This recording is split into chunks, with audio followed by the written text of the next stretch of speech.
Paraît qu'il y en a qui ne connaissent pas le génie civil. Qu'est-ce que le génie civil? À quoi sert-il? Pourquoi génie civil? Comment? Qu'est-ce que? Pourquoi? Bienvenue sur le tuto du génie civil. Épisode 1. Dans cette première partie du tutoriel, il sera question de définir le génie civil et ses domaines d'application, définir les différentes étapes par lesquelles passe un projet de génie civil jusqu'à sa réalisation, 3. Citer les différents intervenants dans un projet de génie civil. Et dans la deuxième partie du tutoriel, nous verrons un cas pratique de projet de génie civil. En question bonus, nous dirons en quoi consistent les études en génie civil.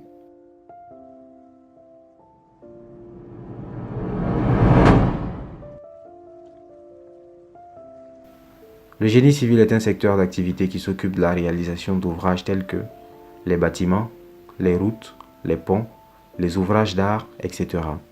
Il a pour objectif de garantir la sécurité, la viabilité et la pérennité des ouvrages devant être réalisés dans les normes et dans les règles de l'art. La réalisation d'un projet de génie civil passe par 3 étapes fondamentales qui sont la conception, qui permet de concevoir et de dessiner les plans d'exécution du projet. Les études d'ingénierie qui permettent de définir les normes techniques selon lesquelles les plans seront exécutés. Et la construction qui consiste aux travaux nécessaires pour matérialiser en pratique et de manière physique le projet. Lors de ces différentes étapes interviennent plusieurs acteurs.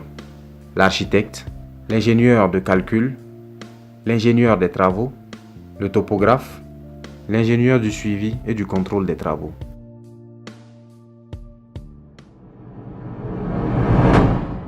Cas pratique d'un projet de génie civil. La construction d'un bâtiment. Pour la construction d'un bâtiment, il faut les plans. Les plans sont réalisés par l'architecte selon les exigences du client ou encore appelé maître d'ouvrage. Dans notre cas, le client souhaite construire un bâtiment à usage d'habitation comprenant 4 chambres, un salon familial, un salon privé, 3 salles de bain, une toilette visiteur, une cuisine intérieure, une cuisine extérieure, un magasin, une piscine, un garage de 3 places, une salle de gym, une salle à manger, 2 terrasses, une terrasse avant et une terrasse arrière et un bâtiment annexe comprenant une chambre, un salon, une salle de douche. Le client dispose d'un terrain d'une superficie de 480 m² et d'un budget de 30 millions. L'architecte doit donc travailler et lui proposer des plans en 2 dimensions, 3 dimensions et le coût estimatif de la réalisation du projet. L'architecte apporte également des propositions au client, telles que l'installation solaire afin que le bâtiment soit indépendant en énergie. Dès que les plans sont conçus et approuvés, ils devront faire l'objet d'études techniques plus approfondies auprès d'un ingénieur en calcul de structure, afin que celui-ci détermine les aspects techniques dont l'ingénieur des travaux aura besoin pour la réalisation du projet. L'ingénieur des travaux reçoit alors les plans de l'architecte et les plans de l'ingénieur en calcul de structure, avant de préparer son planning d'exécution des travaux. Pour la réalisation des travaux, l'ingénieur des travaux aura besoin des services d'un topographe, d'un chef de chantier, d'un maçon, d'ouvrier, d'électricien, de plombier, de menuisier bois, de menuisier métallique, de menuisier aluminium, de carreleur, etc. Il aura également besoin de certains matériaux tels que le sable, le ciment, les agrégats, le fer, le bois, etc. Mais avant de démarrer, l'ingénieur des travaux doit obligatoirement soumettre son planning des travaux au client.